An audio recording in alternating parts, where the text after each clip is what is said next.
everyone wanted Arteta gone. Ten Hag finished eighth. When Ten Hag finished eighth, he won the FA Cup and got Europa League football. When Arteta finished eighth, he finished eighth, and that was it because they were dead. And this is 10. Please, I'm not going to lose my head. Please.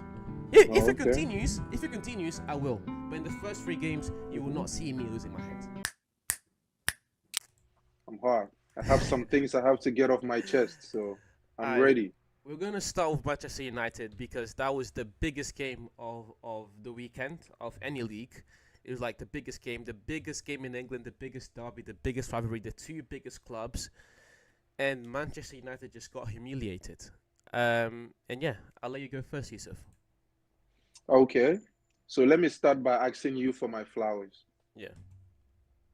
Remember on the other show, JVM shows VD. Yeah. Yao ate me up when I spoke about this manager. Okay. You had everything to say. And when he gave you some small levels of success, it felt like your frustrations were justified. Yeah. So with the Manchester United foes, I want to start on Ten Hag. And what I want to say about Ten Hag is, JVM, I have a simple question to ask you. If you are training players and you've been watching them for a whole month, in a way, don't you see capabilities and weaknesses and where 2 players can't match and 2 players can't gel, and where 2 or 3 players in positions that are not working for both of them, or where tactically you have to really inform young players as to how to carry themselves on the pitch and everything? Isn't that the coach's job? It is. Why is constantly Kobe Mainu and Casemiro crashing in the same role on the same football pitch when there's a manager in the sideline? Mm-hmm. Why is constantly Casemiro showing clearly signs of deformity, signs of him not performing to the standard of a Manchester United, but still being left in games and leaving to start games? Because we have no one else. Why did you have a whole off-season to rectify this problem of Casemiro, where you saw it clearly last season and did nothing to rectify it? But that's why we went and got Ugarte. That's what Ugarte is meant to do. It's just he was a game late. He was a game late. Why was the Ugarte signing this late if this was a clear problem you realized from last season? Yeah. Everything you say, I have something to say, actually. You understand me? Yeah. Ten Hag is a disappointment, and if Manchester United don't force for this man to be kicked out of the team wouldn't reach the levels the team is supposed to reach. You look at the current United squad, on paper, let's not talk tactics. Let's talk on paper. Let's compare this current United squad on paper to a lot of these EPL teams that United is supposed to compete with in these major tournaments. And let's see how they stack up. Because when you give this guy money to go into the market, he goes looking for Ajax players and players he has coached before. If he doesn't do that, he keeps looking for project babies whom he can't control.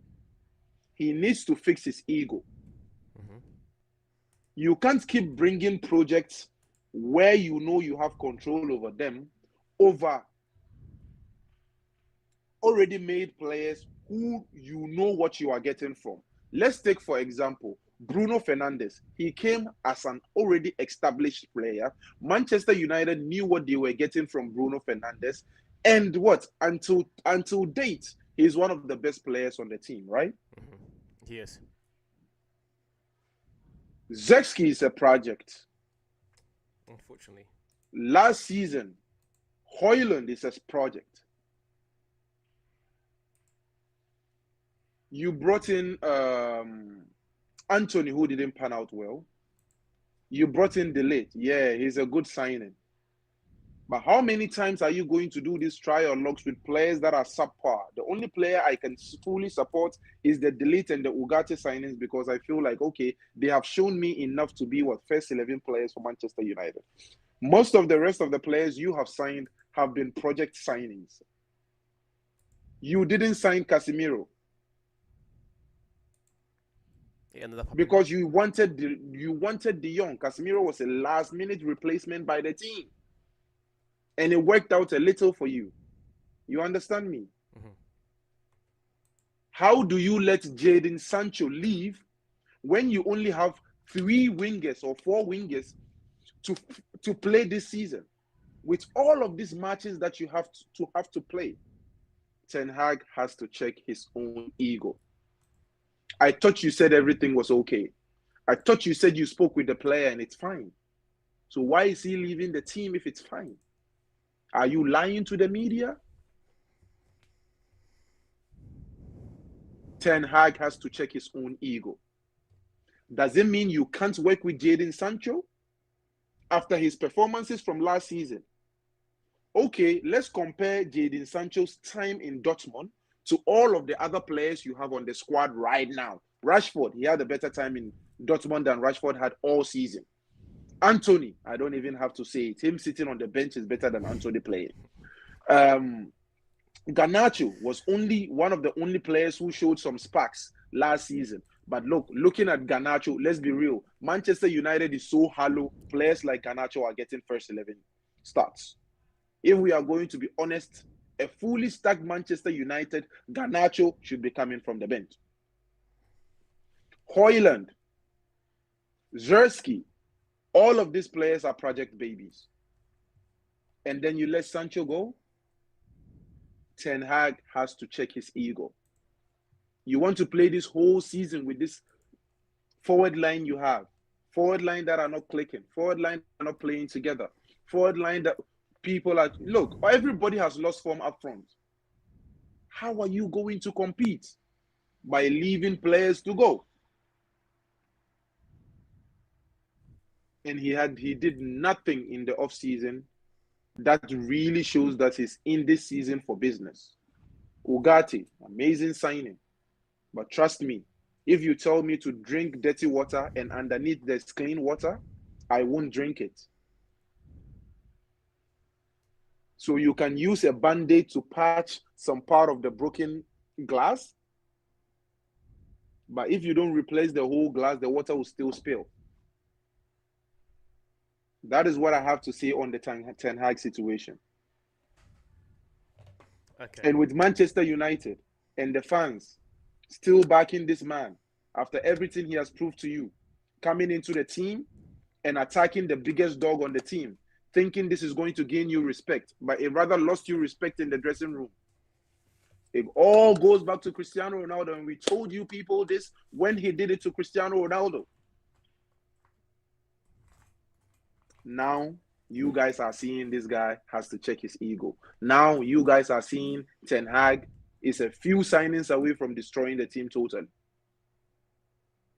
I rest my case. Okay. I'm glad this game happened because if you guys don't know, if you're not regulars here, me and Yusuf over the past few weeks we've been agreeing a lot. And for the most part we do agree a lot. But I think it makes for the best content when we don't agree, like now. First of all, it was a horrible game. It was a horrible game of football, and I'm not going to excuse anything that happened. And again, the Casemiro situation, you're right. The Ugarte deal should have been done earlier.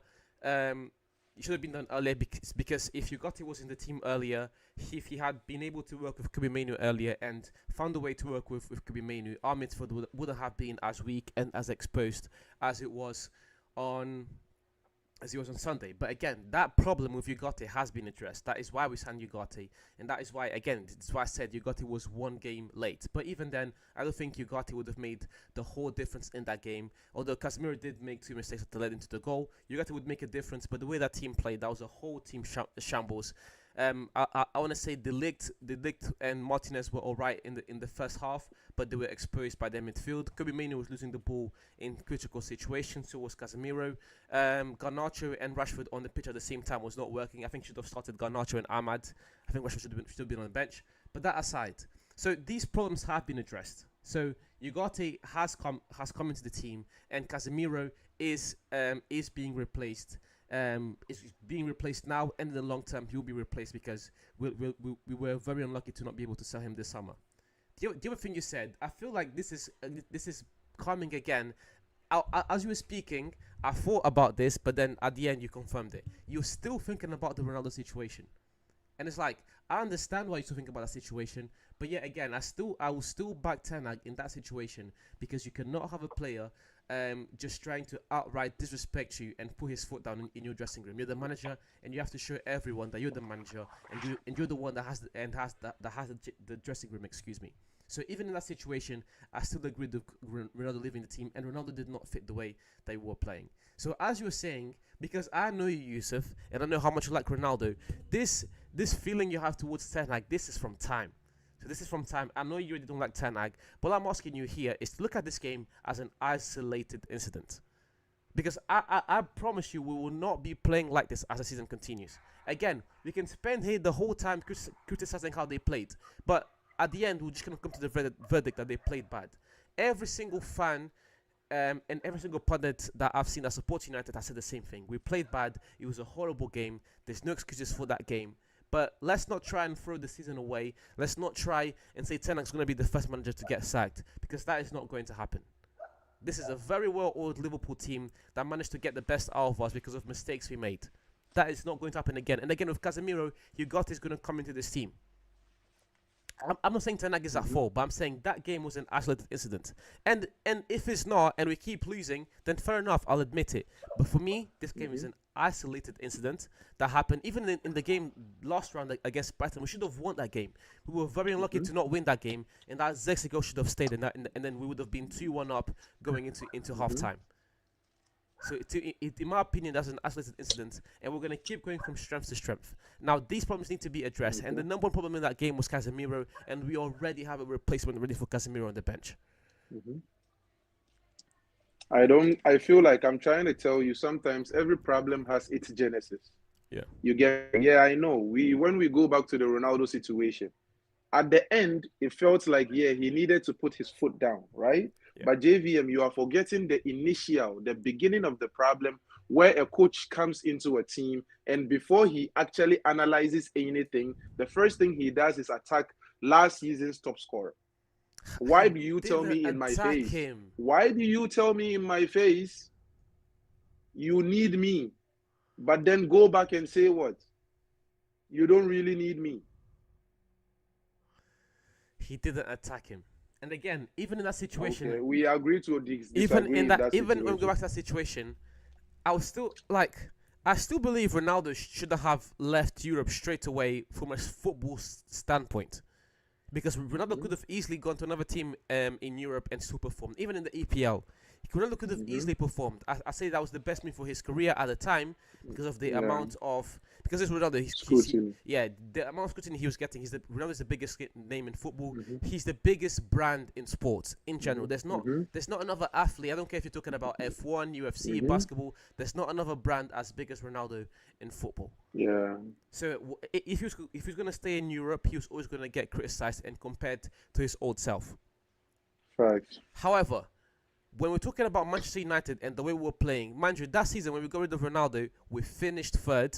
We got Champions League football, and we managed to win the Carabao Cup. So it's not like we lost Ronaldo and we became a horrible team. We became a horrible team the season after when we had all those injuries and especially our back line was completely destroyed. Luke Shaw, Lisandro Martinez, Varane, all gone. Our three players at the back, all gone. Casemiro had a dip in form. Rashford had a dip in form. So all of these things happened. It's like there's an explanation to why these things were happening. These things didn't just happen out of nowhere. It wasn't like Ten Hag just forgot how to coach. But again, this is what I say, is the first 3 games of the season. Let's not lose our heads. I'm not going to lose my head over the first 3 games of the season. There's too many fans out there that are too reactionary. I am not going to lose my head over the first 3 games of the season. Okay. I'm not. My head is already lost because I don't believe in this manager. Okay. And again, if Ten Hag underperforms, I will be here to criticize him. It's the first 3 games of the season. In a similar note, I just want to not big up, but I want to give Liverpool their flowers because Liverpool played amazing football. They've been playing amazing football all throughout this first 3 games of the season. They've not conceded a single goal in the first 3 games. Their team looks very well oiled. unlike Mhm. United, every part is working well. It looks like the Mhm. players are all behind the manager, and yeah. So honestly, towards Liverpool, more problems for Arsenal and United. For United, because you're going to see your rivals Mhm. performing at the highest level again, and for Arsenal, because not only are you going to have to contend with City, you're also going to have to contend with Liverpool now.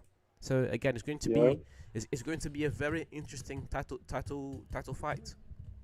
Yeah. And I mind feel you on that. And mind you, let's not forget that not last year, a few months ago in the FA Cup, Liverpool Mhm. were winning against us, and then we managed to beat them in a comeback Yeah. in a game that really really matters. So I'm not going to lose my head over us losing 3-0 against Liverpool. It was not a good performance. It was embarrassing, but it's the third game of the season. No one's going to lose their heads over the third game of the season, and there are fans out there that are Okay. losing their heads. And to those fans, I'll tell you, if you've been watching football for long enough, like I'm pretty sure there's a lot of guys out there that are much older than me. I've been watching football for over a decade. These things happen. We lost They against are our biggest losing their rivals. heads because of the disbelief in this your manager. You understand me? They are not doing it because they want to do it. Sometimes, like there's reasons for people losing their heads. Other manager, Ancelotti was drawing games and nobody was scared because of what he has shown. There's a reason why the fans are losing their heads. It is because of what this man has shown. Yep. You understand me? Okay. So what has Ten Hag shown? Ten Hag has shown that he's a manager capable of winning Eredivisie 3 times in a row. He's a manager that is capable of taking a young Ajax team to the Champions League semi-final. He's a manager that's shown in Mm-hmm. in his first season in the Premier League with a Mm-hmm. mediocre Manchester team, he was able to finish third and win a trophy. The next season, when his team was in complete shambles, he was still able to win the Mm-hmm. Carabao Cup and got European football, finishing eighth.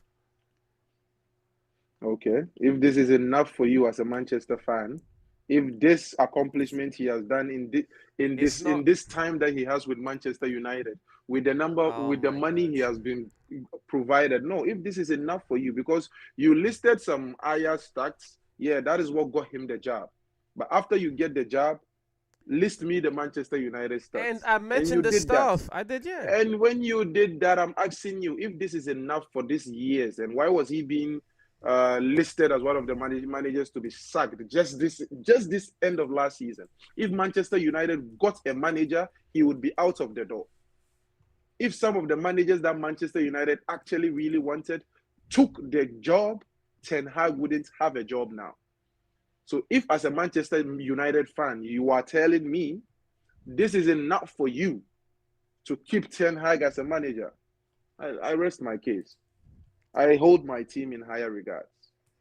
Fair enough. And let me just give you the other comparison.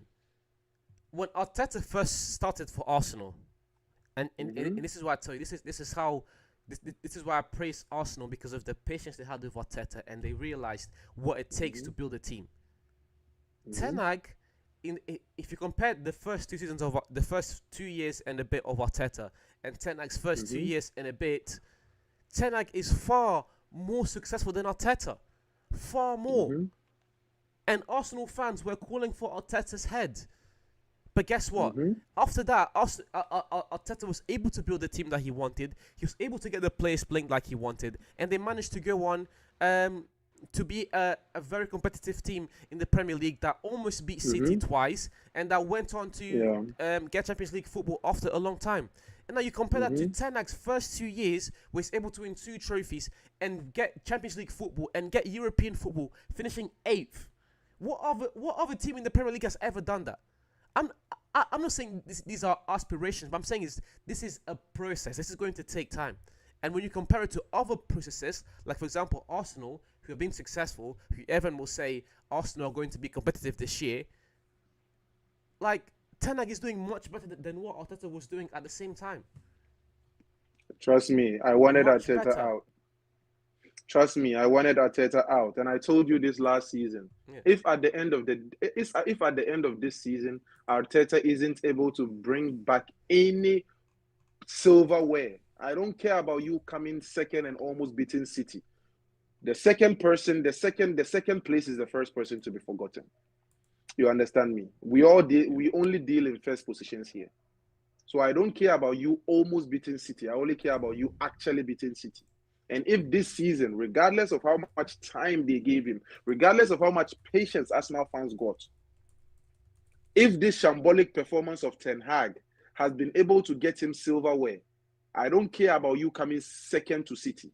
His head will also be on the line if he doesn't end this season with silverware. And that is the gospel truth. Yeah, and let's not forget how Arsenal finished eighth in back-to-back seasons, and everyone wanted Arteta gone.